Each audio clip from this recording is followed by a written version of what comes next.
Hi there, Eimear Burke here. Welcome to the third Fireside Chat, where brought to you by the Order of Bards, Ovates and Druids, where I'm in conversation with a member of the Order. Like I say, ordinary members that are not very well known, but I know since I've joined the Order in 2003, I've met some of the most fascinating people who are not well known, they're not famous, but they have a wonderful story to tell. So I am delighted to be with you this evening. So pull up a chair beside the fire. You can see my fire has been lit. And let me know that you are here. And I'm going to introduce my mystery guest this evening, who is, wait till I get her, is all the way from Vienna. And that is Siggy Massenbauer.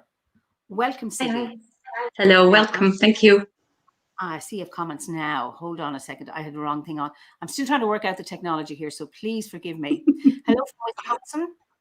Hi, Ellie. Hi, Mari from Monmouthshire, Bristol, Skegness. Wonderful. Let me see. Somebody from California. Wonderful. London. Some from Bavaria. Somebody saying hello, Siggy. Who's that now? Jacqueline Van Velder, you know her? Lovely. Derbyshire, wonderful. Tom Wills, John Francis from Glen, something I can't read. Glen Boyd, is that Scotland? Jamie Morgan, hi Jamie from Ohio. And Nakiel, I hope that's pronounced properly, from Utah. Miko from Finland, wonderful. Jackie from Shropshire, wonderful. Hi Kate Plumage. No, this is Siggy from Vienna. Anyway, I remember the first time I met you, Siggy, was 10 years ago, actually, this month. Wow. The first OVATE Gorset in Wales. It was hosted by Wendy Shrupshall and Andy Harrop and Mary. I can't remember her surname. And I was very new and very, very shy. And I remember we were sharing a yurt with a few other people. And it was a very special time for me because you had your harp. Well, it wasn't your harp, but you borrowed a harp from somebody. And I remember you taking it out of your harp case and playing it. And I told you that I had played the harp when I was 12 for a while. And you said, get back and play your harp. Take it up again. And I did. Mm-hmm. And it might have been a number of years later, I got a harp, and I remember contacting you to tell you I had taken up the harp. Mm-hmm. And then I discovered that Dave the Bard has a similar story with you. Would you like to tell us that? Yes. The first thing is the harp I had with me when we met was Dave's harp. So that's the advantage of playing the harps and having other friends in different places that play the harp. When you travel there, you can ask them to borrow you. Yeah. So you want me to tell the story with Dave and the harp? Yeah. Yeah. Simply, like, I just want to say, I've always felt drawn to the harp, and I just feel I love to recognize that people love to play the harp, or like often people tell me, I've been dreaming of playing the harp for a long time, or you said you've played it before. So I just feel there's not enough harmony in the world, and so I'm always happy to know the more people playing the harp and other instruments. But with Dave, we were at one of the summer camps in England, and at the White Horse. And I played the harp, and I said, if anybody would like to try, because I know it's so difficult to actually find a harp to play, then they could come. And the next day Dave came, and I remember he was not well known at the time. I just remember he played the harp, and he played with 8 fingers within the minute. And I just got goosebumps. And I said, in some cases, I'll tell people they should play, but in your case, you have to. I could really feel there was such strong connection. And I felt the same with you. Like, I felt you had a connection with the harp. Yeah. And I really appreciate that, because I did. I took it up, and I mean, I'm not great at it. I'm certainly not like you. However, I love it. It's my instrument. So because I also learned the piano as a child, and it wasn't my instrument. I found it very threatening, and I had to do exams. And it was hell. So now I'm old and I don't have to follow the rules, and I play with a very bad technique, and I don't care. I just enjoy it myself, which is lovely. And there are really kind people who listen to me and say, that was not. I appreciate that. So, how long are you in the order, or why, or what, I suppose, what brought you to OBOD or to Druidry? Well, I know from the other times that I would like to tell the story, and that is that I've always been feeling a very strong link with nature. And I always felt that with my normal friends, they didn't share that love. And I remember I was in the countryside, in the high mountains in my country, during the night, watching the stars and telling the stars, I want to meet the others. I always knew there were others. And, but I didn't know a name for it. And then in the end, I just realized I can't find them. So I said, okay, I'm going to a harp festival in Edinburgh. And when I come back, I'm going to join the Buddhists. It's not exactly what I'm looking for, but it's the closest that I can get to what I feel within. And when I went to this harp festival, I chose Fiona Davidson, the Bardic tradition and the harp.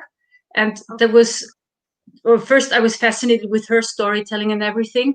And I met another Austrian, and we talked about religions. And she said, the way you're talking is not Buddhism, it's Druidism. And she gave me a leaflet of OBOD. She gave me the link. I believe in coincidences. When I came back to Vienna, another friend who knew nothing about that gave me a book of Philip and said, I think this is for you. So I thought, that's a bit too much of a coincidence, you know? Oh, that's absolutely wonderful. So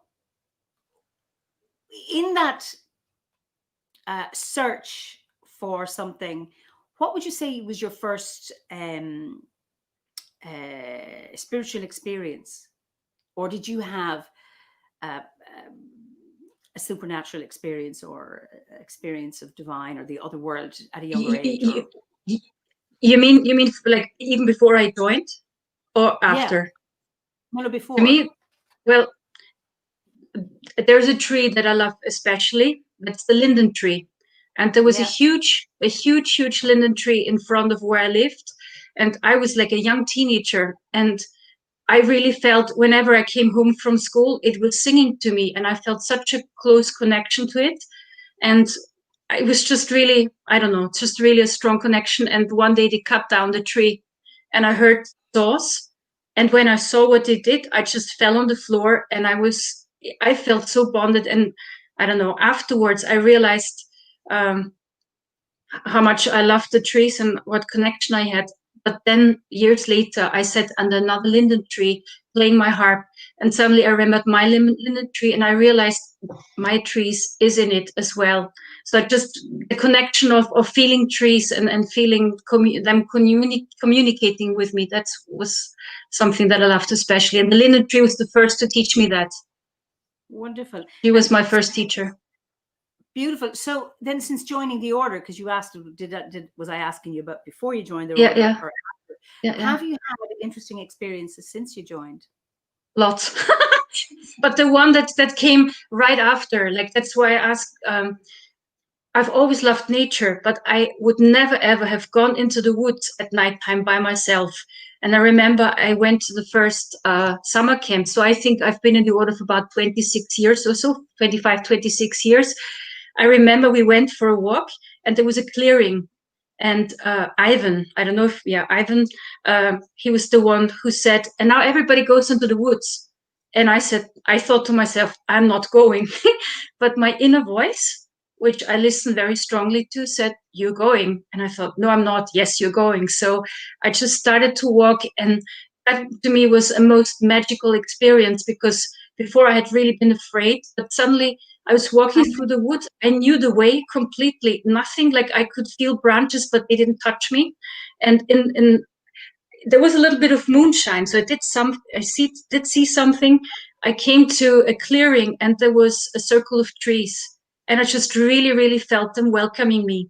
And when I went there, I just one was especially calling to me, and I just really felt I was given the freedom of the forest to forget the fear that I've always had, you know.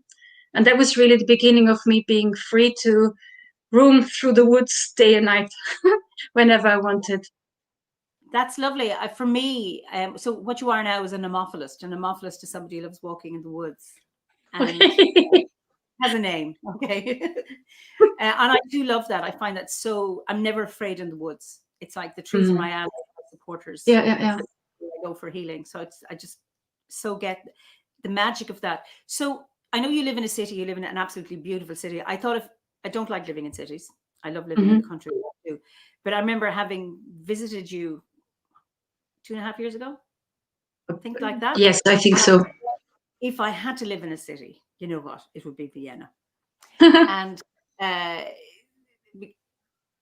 it's just an absolutely amazing, and that's a city, but not but. And I remember we went out towards to see the Vienna woods, which was really, really cold. And you remember, what part of your landscape speaks to you? Is it like a park within the city, or your balcony, or do you have a place outside Vienna that speaks to you?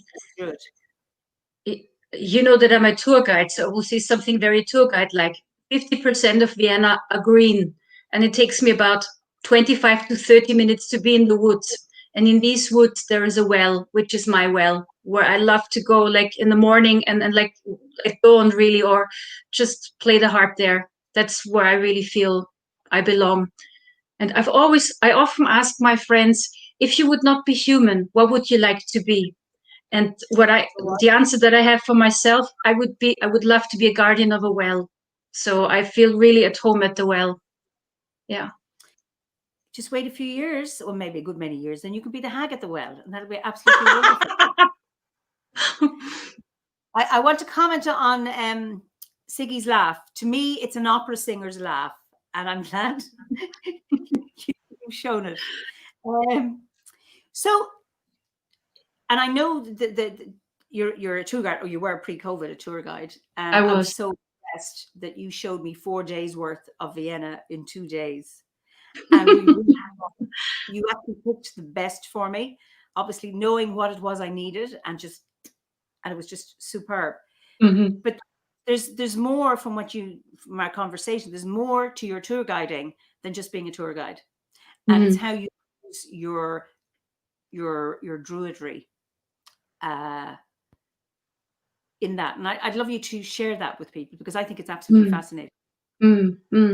So when I shifted from being a bard to the OBOD, the one thing that I did was making making candles, and I was continuing making these candles in the OBOD, and then I suddenly realized I've always had a very strong connection to history, and especially the Second World War, and somehow this came together. Like, yeah, I'm not sure how I should start. Shall I just say how I came to it?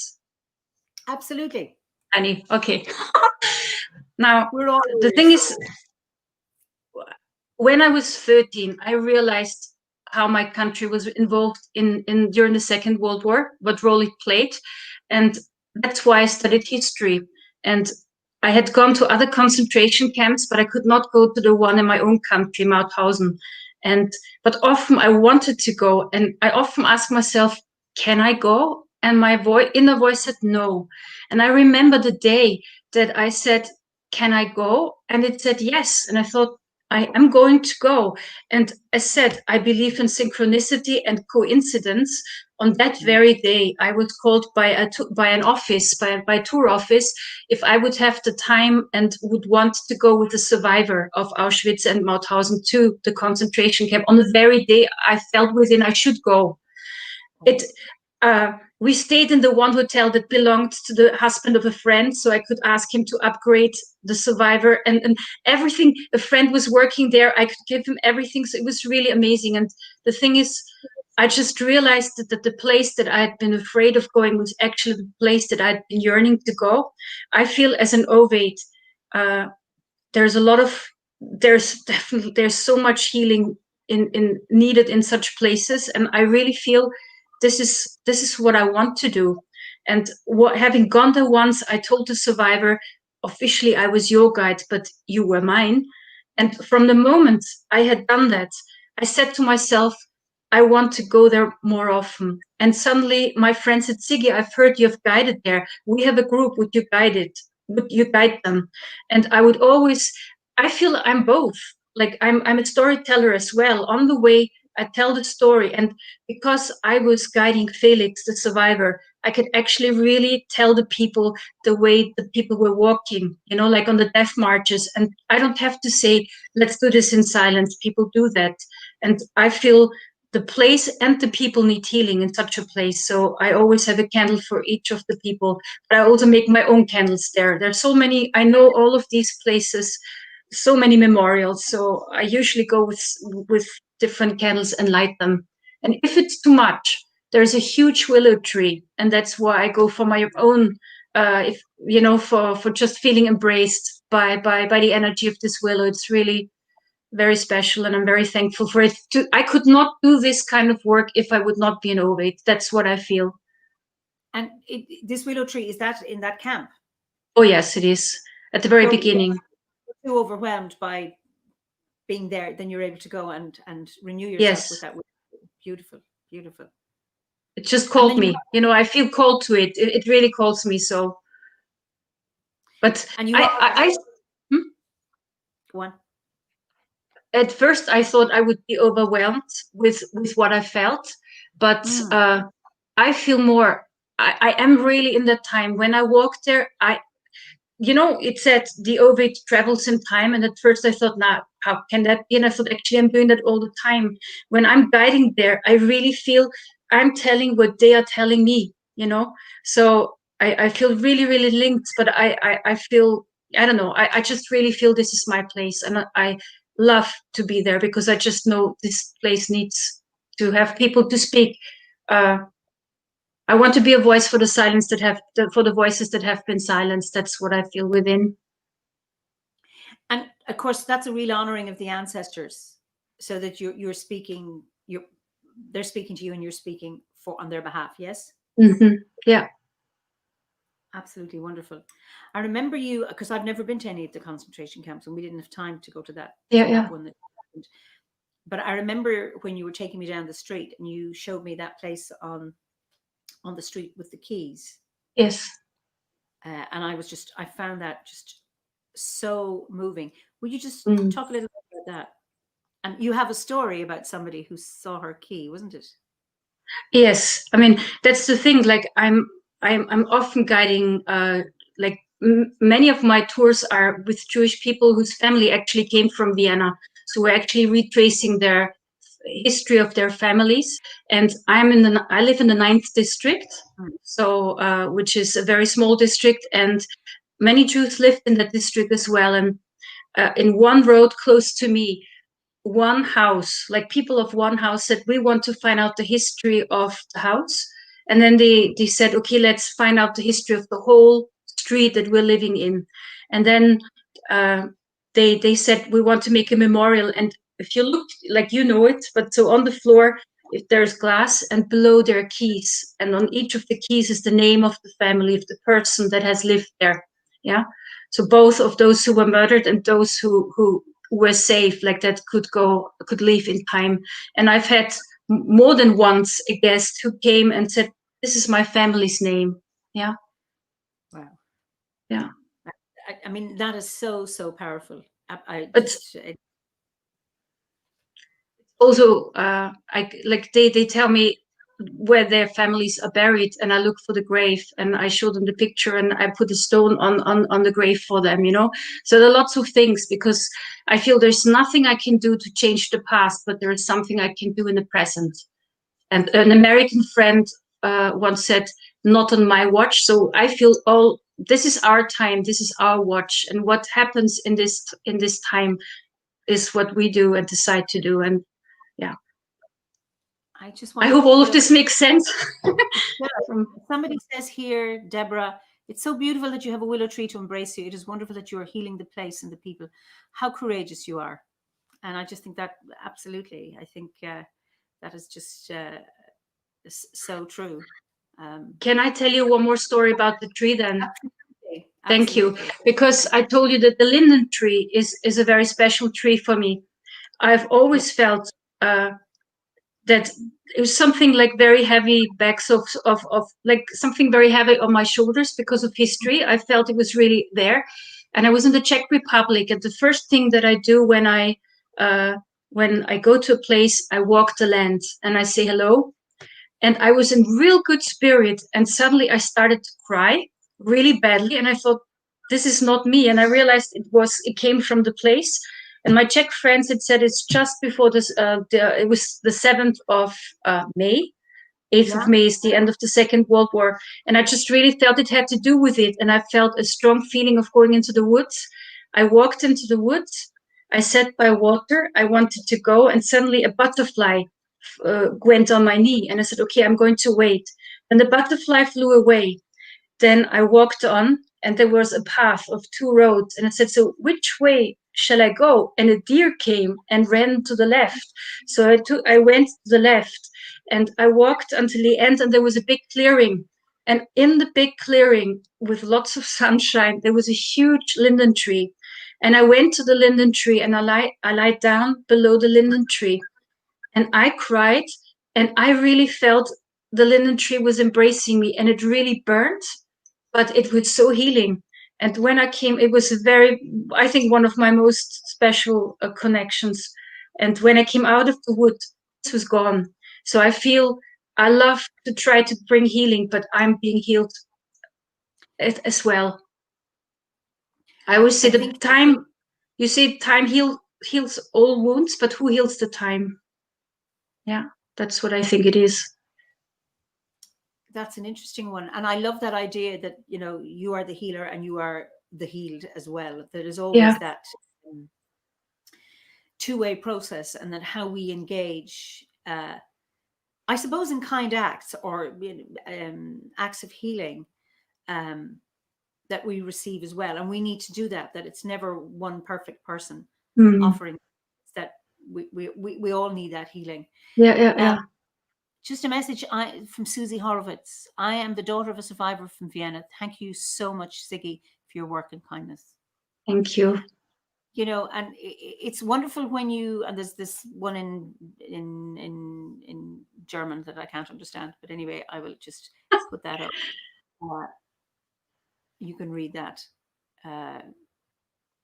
It's also in English. Somebody asked if the woods in Vienna are different to the ones in Salzburg. Okay. All right.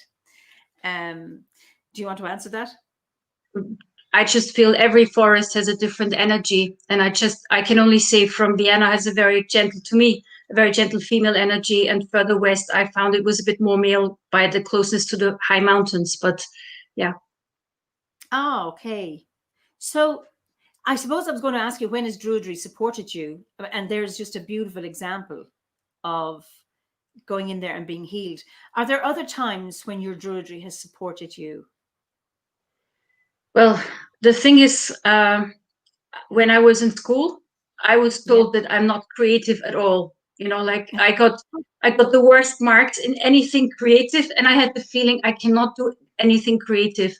And joining the order and realize, like, starting to do creative things, I suddenly said, this is not true.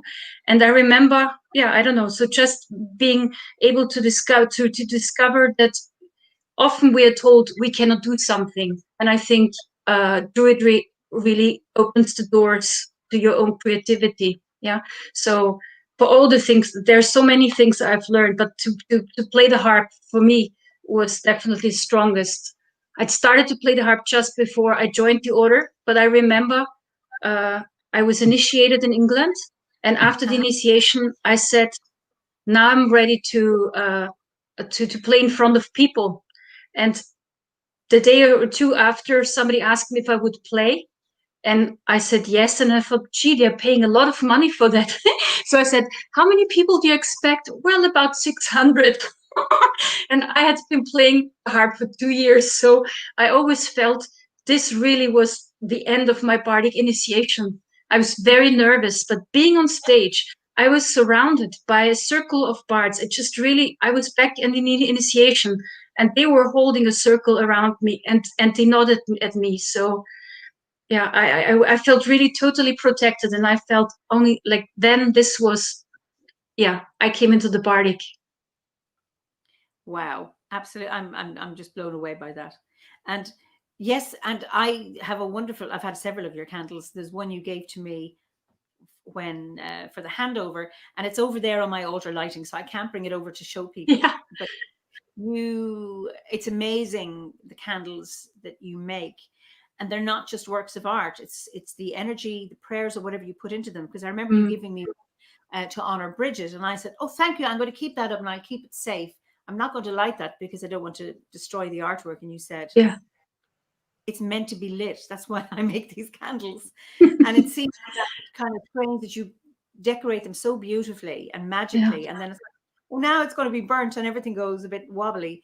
But that's part of the process, and how you make candles for special events. And well, I never really thought of, the first thing is it is a family tradition, and as I'm sitting beside my altar, I want to show you 2 candles that my grand aunt made. She's the one that I saw as a child, you know. She made these kind of candles, and when I saw them as a child, when I watched her doing it, I said, when I grow up, I want to make candles as well. And I have a Wicca friend, and she came, oh, so that's pure candle magic. And I thought, But Dave came to Vienna, and I love what he said. He said, you are combining the art of the bard with the healing work of the OBOD, and that really is what I feel.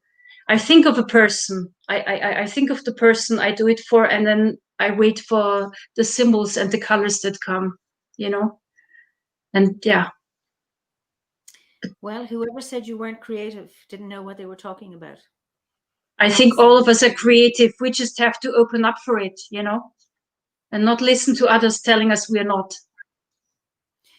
Do you have any of your candles that you've made yourself, just close by? I don't mean you have to go rooting. Anything? I have my altar here, so all my candles are here, and my altar is dedicated to Bridget, so all the candles are always there. So that's easy. So that's one I made a short while ago. Oh, can you see it? A wild garden. Yeah. Well, I thought it's like, I don't know. Well, it's for autumn, and I made another one. I have to look for. Absolutely brilliant. Wow. Yeah, that's the kind of. Yeah. Just beautiful. Absolutely. So it's interesting, you know, when you talk about honoring the ancestors and all that healing you're doing as part of your OBOD, as part of your work as a tour guide. In terms of how do you see your own responsibility as an ancestor yourself?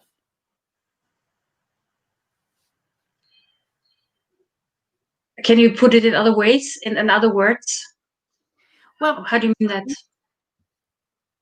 You know, we look to the past and remember the stories, remember our ancestors, and so often healing is required, which you're certainly doing as an OBOD.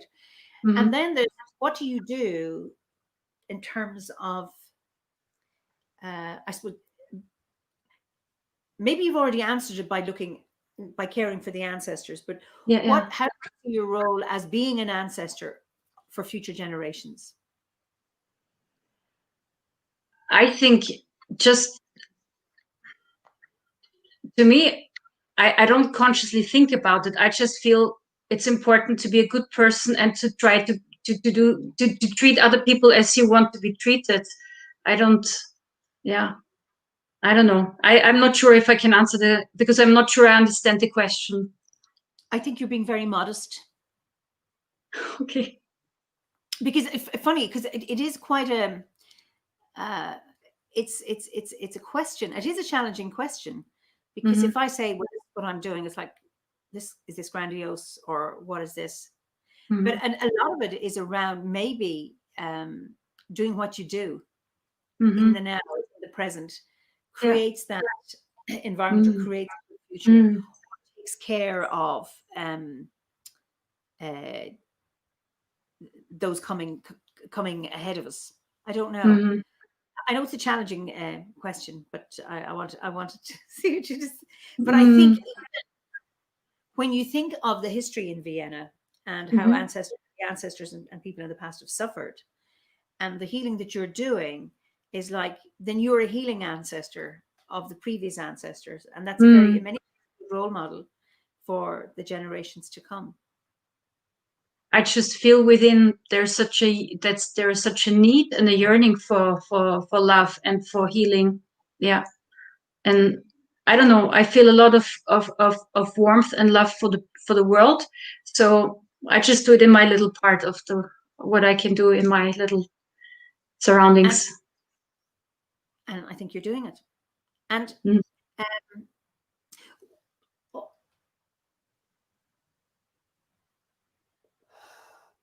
which grade did you prefer, or which did you find most challenging or easiest?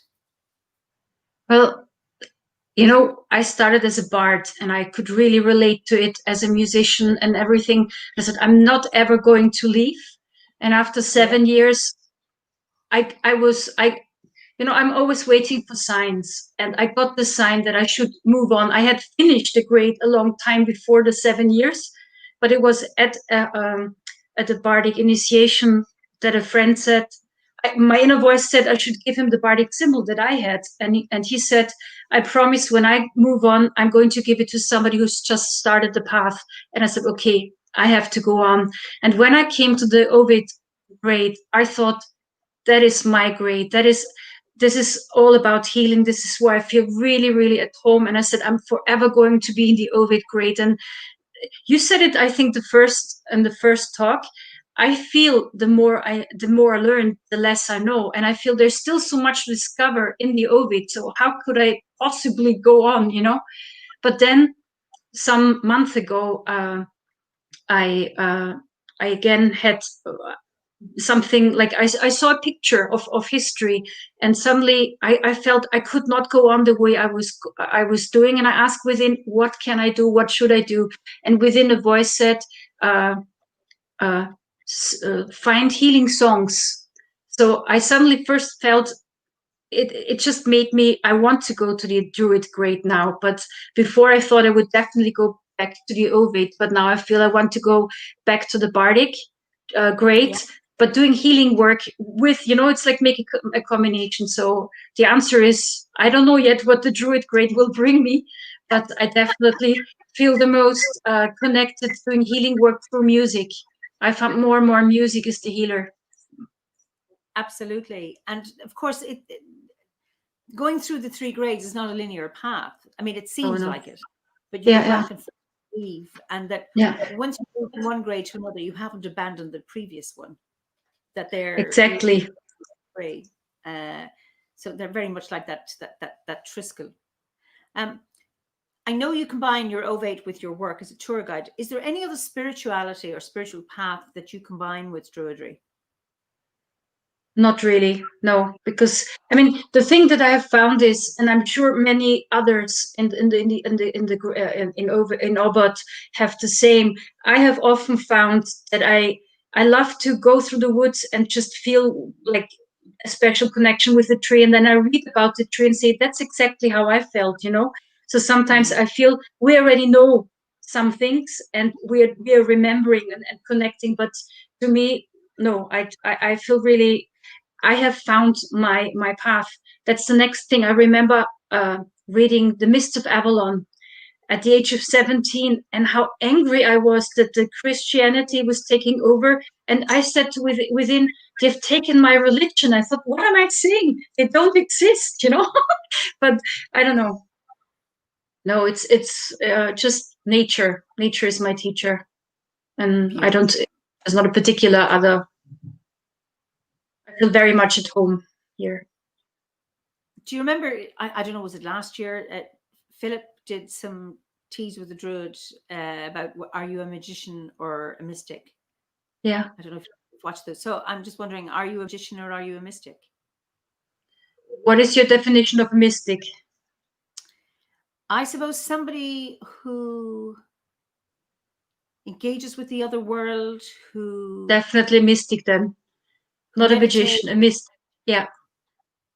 And a magician is someone, for me, it can be I mean, there's so many definitions. I mean, there's no one. And Mm-hmm. people tell me I'm just wrong with even my very crude description of a mystic. Um, is around magic that we experience and magic that we create. And I imagine you are also a magician when you think of the magic that you create with your music. Well, I don't know. I don't really feel comfortable with the word magic, because to me, I don't know. It's like I create something because I want it. I don't know. For me, magic is when I sleep in the woods and I wake up in the morning and the sun, the orange sun is shining through the trees. That's magic to me. So I don't feel comfortable with like, yeah, I don't know. Of course, you're assuming that magic is someone who has the wand that goes abracadabra. Exactly, a little bit like that. Like wanting to change something consciously, not like that. It's interesting. The Irish word for druidry and magic is the same. Oh yeah, yeah. It's driocht. Yeah. So, Siggy creates magic with the candles too. I think you're going to have to face up here and accept that you are a magician and a mystic. Okay. That the magic within druidry isn't about creating and summoning and doing spells, but it's around manifesting change, or and also I think being open to the magic that's there. It's everywhere. I mean, that's what I see. Yes. And we use the word magical. Ordinary people use to say that was magic. And if you were asked them what they mean, sometimes it's very hard to define it, but it's like, I know it was magic. I can't tell you what it was, but I can feel it. No, yeah. This kind of magic I absolutely love. And I think it's happening all around us. There is a saying, magic only happens to people who believe in magic, Yeah, so. Yes. Okay, so you mentioned reading the Mists of Avalon. Do you read a lot of fantasy? I love fantasy. And the thing is, I've been thinking, sometimes people say if you read fantasy, then you're like trying to go away from the real world and everything. I think fantasy, on the one hand, it was created by creative people, and it's like peace to me, like working so much with the past and with very gruesome things, with things of death and killing. To me, going into the fantasy kind of world is what I love. It's just my haven. And I especially love the books of Pellinor, for example. It's all about the books of Pellinor. I thought this book, I don't know, Pellinor, because it's all about the bardic schools, and it has nothing to do with the fact. I mean, I love that a stringed instrument might actually save the world. This kind of. Beautiful. So, who's your favorite fictional character, mage or druid, if you have one? Well, the kind of Gandalf, the kind of Gandalf version. Yeah. Because I love nothing more than people that have real power and are really the most, the most normal people. They don't misuse the power. I like his qualities. Absolutely. And I mean, I suppose a great role model, and part of druidry is around that ethical stance we hold, power with rather than power over. And it's not about control, and also taking our own responsibility. Lovely. Okay. Do you have a special sacred site? Well, the one that I feel the strongest connected is my well, Yes. But I don't have one in particular. I love to find them. Like a short while ago, I went with a friend up to the mountains at sunset, at dawn, and to just see the sun rising and like see the sunlight all around the mountains. It was just the most magical. So to me, the places are not the places that are most special to me are not the well-known places, but are the places that you discover by walking the land. Yeah. I love that, because that's very much my experience too. And often the special sacred sites, for me, a forest can be far more special and sacred than the big megalithic sites. That sometimes I can have a greater connection there. But is there any place you would like to visit that you haven't been to? Assuming that we can travel. I would definitely one day go to the north of Europe, because I've been to the east and to the west, but I've never been to the north. So places like Sweden and Norway and such places. I've seen pictures and I think, wow, but I've never been. Not the highest up was the north of Poland and Scotland, the top of Scotland, but not further than that. So Sweden and these kind of countries, I would love to go. Yeah, I'd like to go to Orkney. Howard and I had planned to go to Orkney, and Philip mentioned it on his Tea with the Druid, where Helen and Mark Woodfordine live there, and they've written. He read out a beautiful description she had of the light up at Orkney, and I was like, wow, I have to go there. Yeah. But that's one place I'd like to go. But and then the rest is finding those little magic places. Yeah. And it's interesting with the pandemic and where we are, I suppose the travel distance is limited. That it's great to be able to find magical places right here. I've discovered walks for myself. Yeah. And I was able to monitor the growth during the summer along the path, because it was traffic to walk. Those kind of things, that there's it's a bit like, interviewing members of the order that aren't known and listening to your fascinating story. And it's the same about visiting fascinating places that nobody knows. Yeah. And that, I think that's just it's magical. Do you have a personal practice or a daily practice? Like, do you pray? Do you meditate? Or what do you do? So the one thing that I always do, like I have a Bridget altar, and whenever I'm at home, I light a candle. It's always lit when I'm at home. That's one. And the second one that I like to do is when I leave home for the first time and the sun shines on me, I say the Druid's prayer and may there be peace in the north, east, south, and west. That's what I would do daily. Beautiful, beautiful.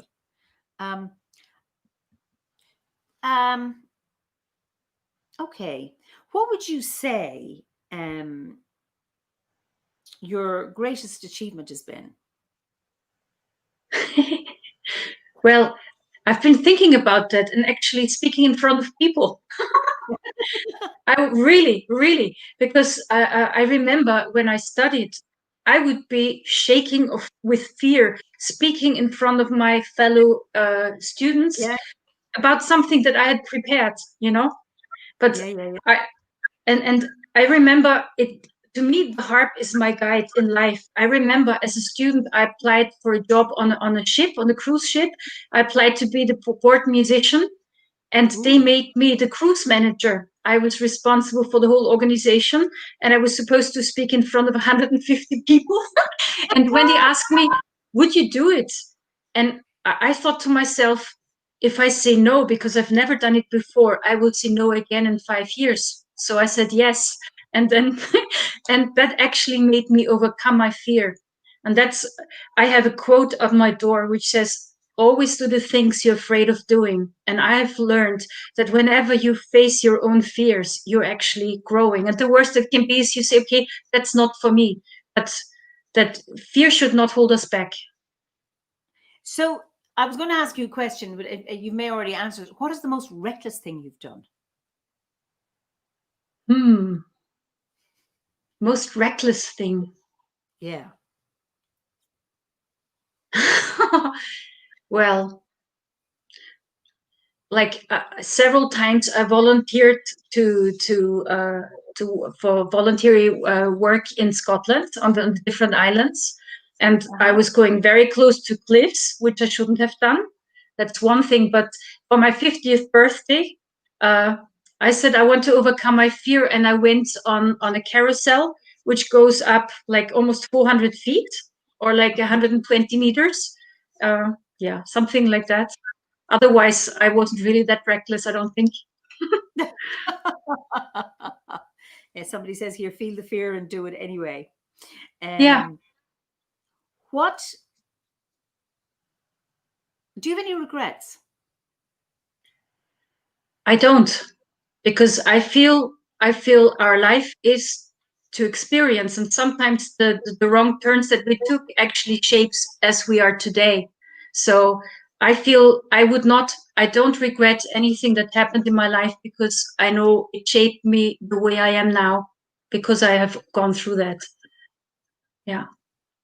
So I don't regret it, but I always knew whenever I was in a bad situation, there's a light at the other end of the tunnel. I always felt the light. And I suppose, when we have these, it's great not to have regrets, or that we get an opportunity, if we kind of to remedy that. And it's, I suppose, in many ways, it's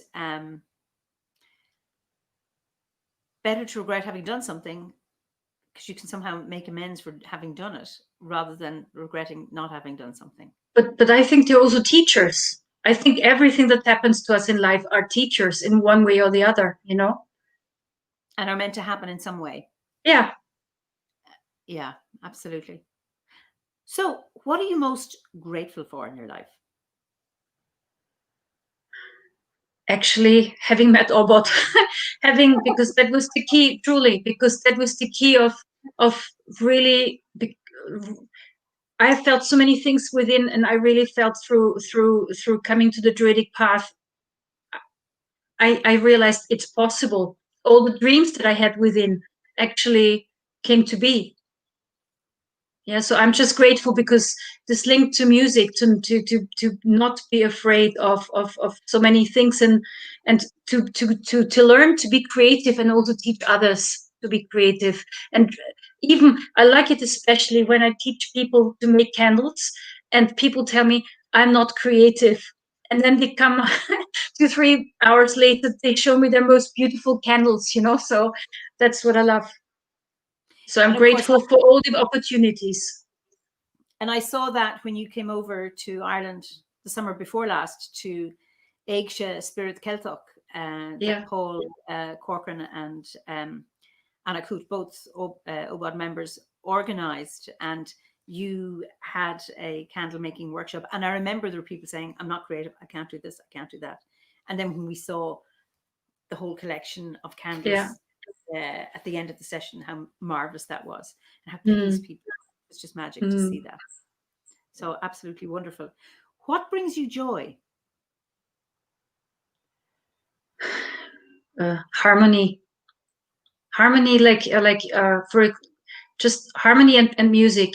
Like for example, at the moment with COVID and so much fear in the world, I have joined a choir, and I love it, because to just sing harmonies with other people, to me, this is like, it's giving harmony to the web of life, to the web of like the world soul. And I think to just feel harmonies, that's what just blesses me out.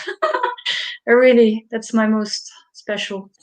So are you meeting physically, or how do you manage this? We have first thing is, I choose the choir because it usually is around where I live, really just two roads away. But at the moment, we practice in a huge choir church, where we're like 3-4 meters apart, and every second row is used, and so with lots of spacing. Oh, wonderful! And I can imagine in that big church, and the acoustics must be absolutely. It is very beautiful, yeah. That's lovely. And because most people on music are trying to do it online, and it's very, very hard, because I know when we've had our different, try to chant the Imas or the Awen, and everything is just jarring. Yeah. To do that physically, is just absolutely wonderful. Oh, that sounds incredible. What would you change about your life if you had to change? I wouldn't change anything because it's changing by itself every day. The one thing I have changed, I've realized it. There are many things I didn't like, and one by one I got rid of them, and I started to fill my life with the things that I love, and that's so beautiful, you know. So I think I wouldn't change anything because I am already changing it, you know. It's I decide. It's my life. I decide what I want to have in my life, and I think to realize this freedom, we have a lot more freedom that we actually usually give ourselves. I don't know if that, yeah. Do you know what I mean? Absolutely. We Would you like choose. to go on, elaborate on that? Yes, I think this is really Well, important. I just feel we are our own master and mistress, and we choose how we want to live our lives. And I think the most important lesson, and at least the one that I have learned in the last 2-3 years, is to just really fill life with the things that you love, that bring you joy, and to realize and question if you're really something is putting you down and you don't feel comfortable with it, then say thank you for having had it and then leave it on the side. Yeah. I think it's interesting because freedom is within. Exactly. There's been a narrative about, we've been controlled by this virus, etc. We've always been controlled, but it's our ability to make changes and to recognize that. And if any of us can recognize that we have a choice. Yeah. In this moment, to have a choice, that can be hugely empowering. Like when Howard was dying, we didn't have a choice about the outcome of his cancer, but we chose to live as fully as we could for as long as we could. That's hugely important.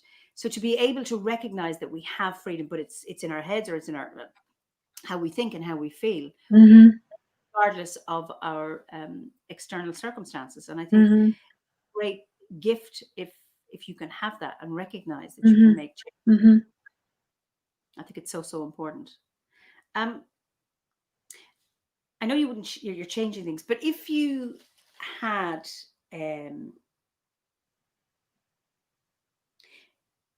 if you didn't have the career path you have now, and you had to change it, what would you like to do? The funny thing is, well, I had to change it. I had to change it anyway. So as a tour guide, I suddenly had zero guiding, and I was thinking, what could I do? And I'm now a carer in a shelter for women. And I realized I like it so much that if I would not be a tour guide, I would actually for sure have ended up in a social work area. Yeah. Wow. Do you, I mean, I suppose I'm assuming that this pandemic will end and that we will come out of it. Do you see yourself, maybe this is a fair question, but you can tell me, you don't have to answer it if you don't like. Okay. Do you see yourself going back to your tour guiding, or would you stay in the job you're in now? Well, the thing is, the job that I'm having is it starts again I only got it because of COVID. They added 3 more months, but it's in the winter, and that's the time when I don't have much work as a tour guide. So my dream would be to really work for these 6.5 months in winter and actually definitely continue being a guide, but having the luxury of actually having enough money already from the winter that I don't have to do as much work as I used to. But I've also decided to be more creative because like I'm doing more tours with my harp, or like just adding different like storytelling. I want to do more storytelling in my guiding and such, So yeah, so I would definitely want to go back to tourism, but to be more creative in it. That's my dream. Oh, absolutely wonderful. I mean, it's funny. Each time I ask you a question, it's like you've already done it, or you're on the path. It's who in your life, or is there a person in your life that you admire? Now, it may be life or something. Definitely. In my guiding, I met one lady that really changed my life, and she's a rabbi. She's a Okay. rabbi from New York, and I guided her group for 1 week, and I thought that she's a torch of light, and she's amazing. I felt at the time I met her, my inner light was like a little flicker, but just with her, she thanked me for the work I was doing in a way that I suddenly felt my inner light was aflame again. So it was amazing, and I thought it interesting. She asked me before we went to Mauthausen, how can we make this going there more spiritual? And I thought, she as a rabbi asks me, and I did something then I've never done before. I said, I'm actually a druid, and we talked about spirituality, and I said I would make a candle, and this candle led that in the end she invited me to come to New York, and I played a concert in her synagogue. So this, to me, that's the magic that I love, But I mean, she was the most special person. Her name is Sharon Kleinbaum. Oh, Yeah. wonderful. I'm just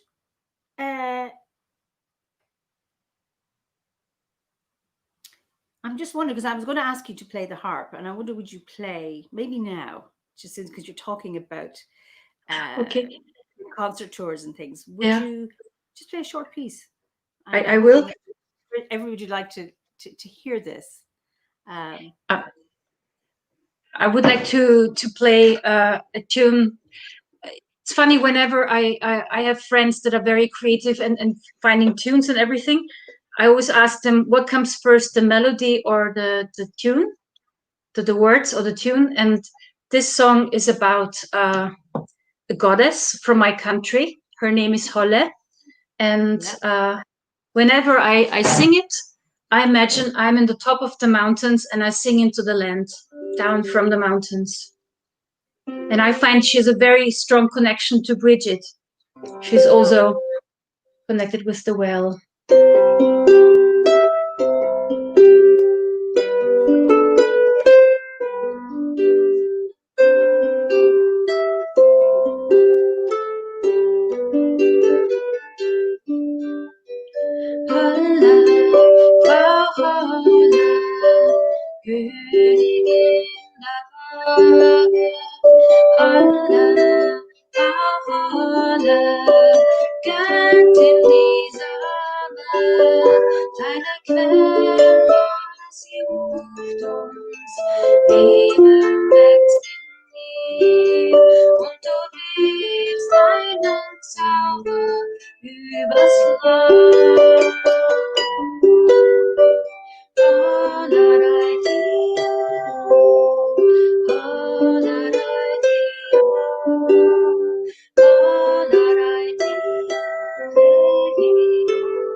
Wenn die Jahreszeit verändert sich, tust du es hier gleich. Du bist Hüterin der Seelen, schützen deine Hand und den Kreislauf des Lebens lebst du sein.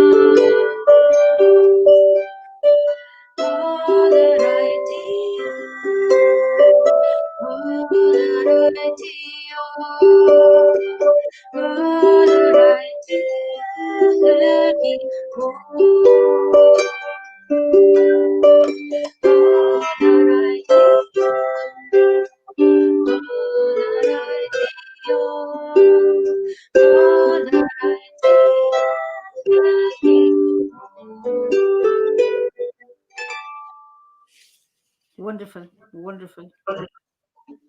People are saying this is beautiful music, beautiful, this is magical. Wonderful.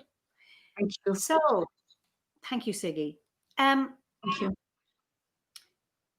Given the world we're living in right now, and we've had, I suppose, lots of things happening in recent years, what concerns you about the modern world? What concerns me about that we all know that nature really is in dire distress, and still economy is more important than nature. there's lots of talk about it, of how we can save the world and everything. But in the end, it's yeah, it's not much is being done because it's not good for the economy. So that's something I don't like at all. It's quite challenging. And now, when you talk about the economy, I don't know what is happening in Austria, but here in Ireland, the concerns around, if we have more restrictions, that the economy suffers more, and it is all serious. So there's that. At the moment in Ireland, it's public health versus economy, and then pre-COVID, it was the economy versus nature. There's it's quite a challenge, and there's a lot of pain around at the moment. It's like you're putting our jobs. So if we don't have a job, then our mental health suffers, therefore our physical health suffers. So we're living in I suppose, in a time of huge uncertainty, and we won't know until maybe a year or two time whether we dealt with this or not. But go on.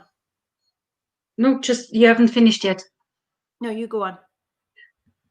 When it started, I was on a bus and everybody was already, we're going to shut down.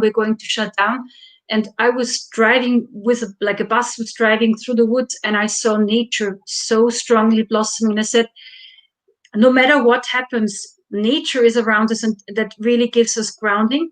And I thought to myself, why are people so afraid of what the future will bring?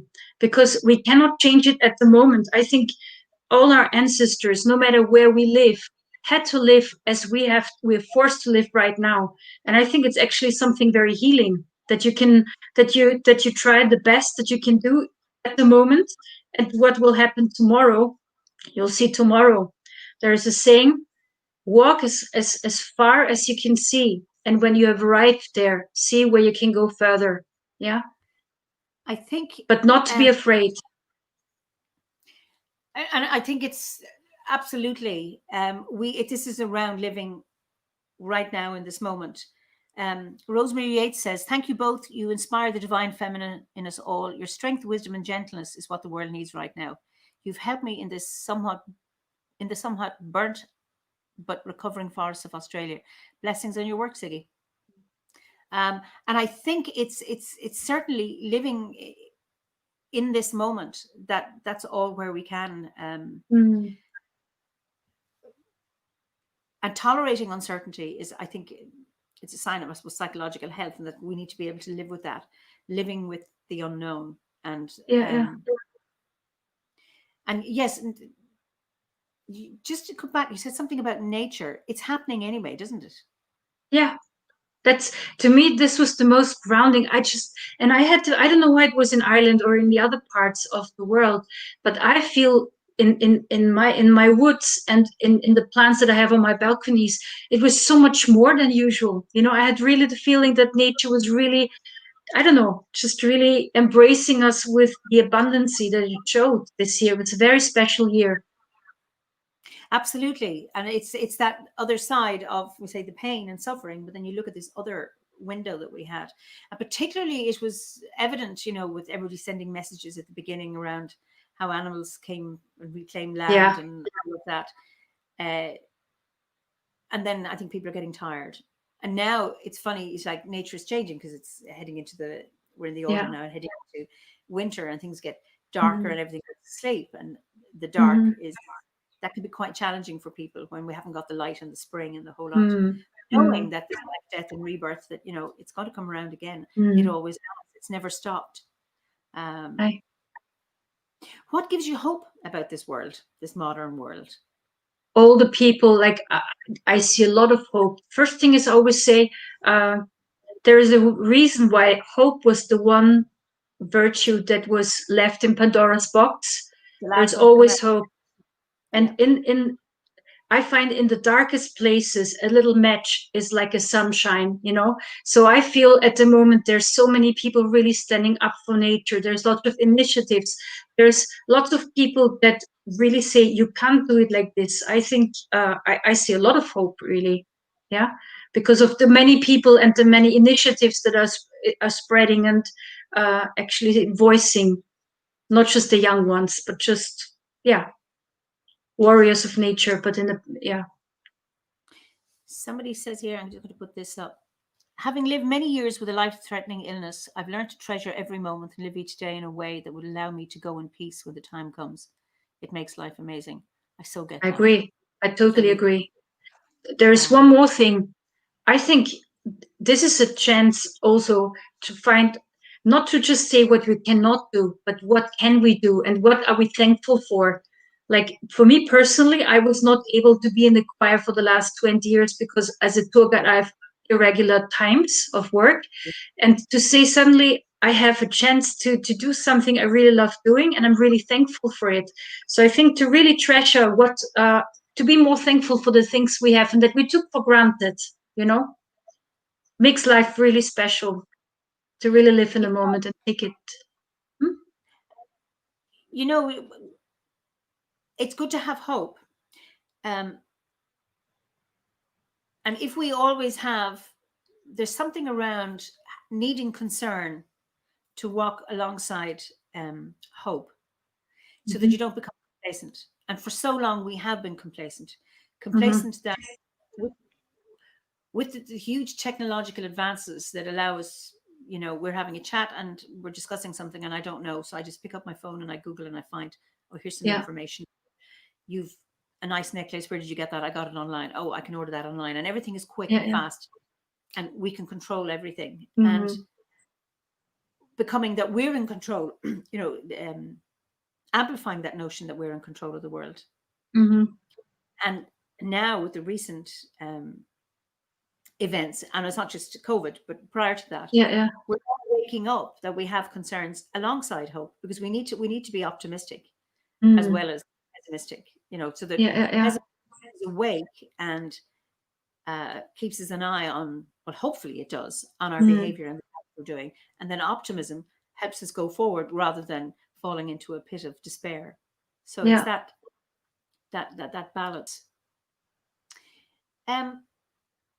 Why and when would you fight back? Well, you can fight in many ways, with words or deeds. I would want to fight back for anybody who cannot defend himself, you know? Yeah, I had a dream. And in that dream, a group was threatened and I had to say the words, and I was afraid of doing it, of voicing something. And then I did, and I just realized this is what I have to do. And I remember it was just a small thing, but somebody was shouting at somebody at the tram station because she was a foreigner. And then I said, she did what everybody would have done, opening the door for a friend. And because I said something, another woman said something, and the third person said something, and that person left, you know? So sometimes it's just small things, but if one voices, then there's more voices. I don't know. Yeah.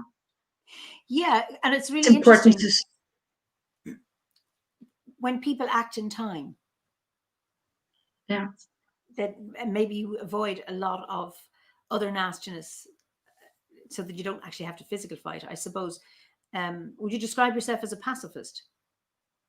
No. I would. It's a funny thing. Like, I love harmony. I love peace. But I was also 13. I live in a small country, but I was third in judo in the whole of my country. There weren't many saber fighters, but I was saber fencing, and I was the best in my country. So I really have a warrior side too, and I have learned to defend. I want to. It's actually in my name, Secret Gerda. Gerda means the one who protects with the spear. Yeah. And I always felt it's the protectress. So to me, I would love to be, and yeah, if I can. So repeat that again. So you're Ger, G-E-R, Ger means the spear, and that it literally means the one who protects with the spear, which means the protectress. So I find being a pacifist, I would love to be a pacifist, but I think there's also times to defend. You have to if you feel there's something that needs defending, then you have to be ready for it. And yeah, just because I have this connection with history, I just know the Romans said the person that remains quiet agrees. And I just don't want to be a quiet person. I want to be one that has a voice, you know? Yeah. It's like that. It's been attributed to many people: for evil to prevail, it takes for good people to do nothing. Exactly. So often people's complacency, well, I'm okay, so this has nothing to do with me. It's not my fight.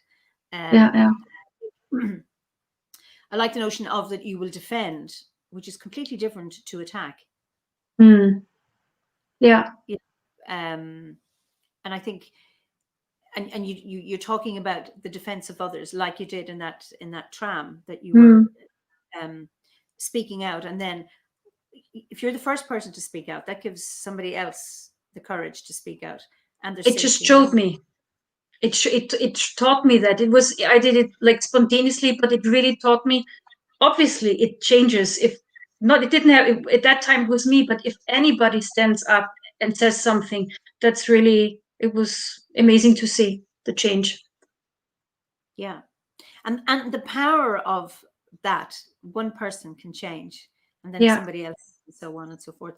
And I know, for example, bullying that goes on in schools and things like that. And, in terms of how you manage that, and it's that kind of thing. It's like there's the bully and the bullied, and the bully might have two cohorts with them, and the rest are bystanders, afraid to say anything. And it assumes that the rest are supporting the bully. But if one of the other says something, and this is part of helping children manage bullying in school, is that you can be the one person to say, actually, that's not nice, and then somebody else agree, and so on. The bully walks away, just like in example. Wonderful.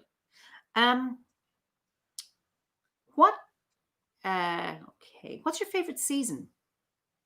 Definitely autumn.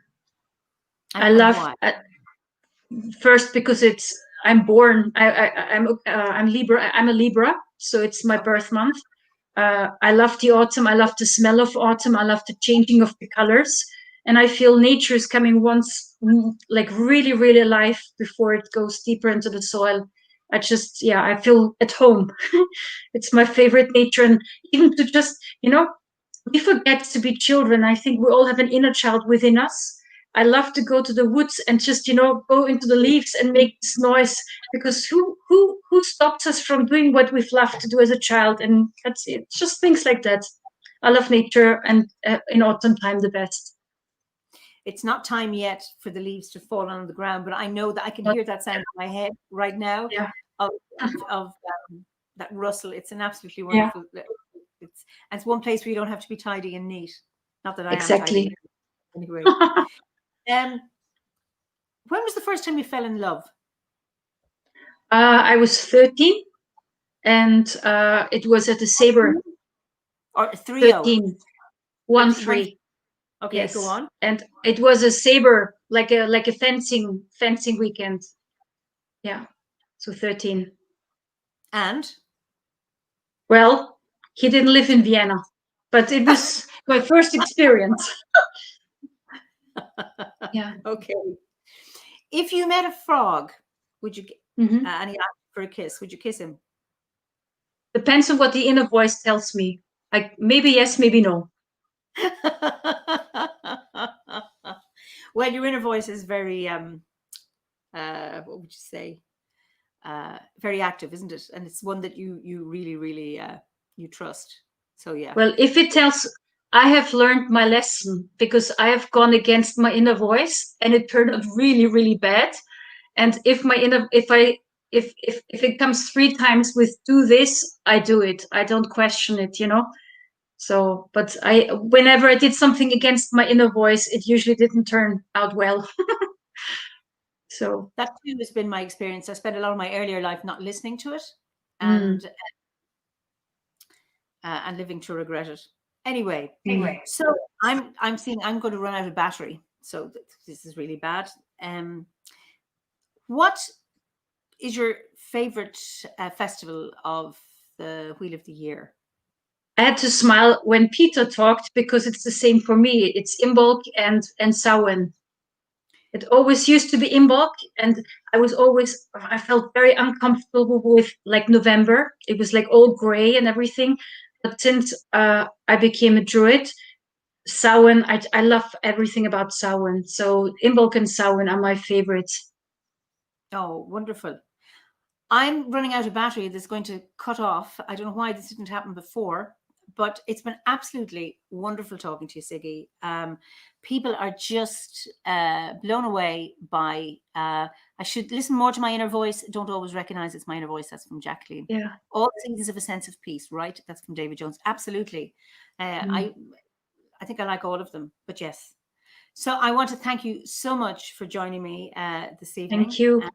It has just been, well, and thank you for all the wonderful comments from people.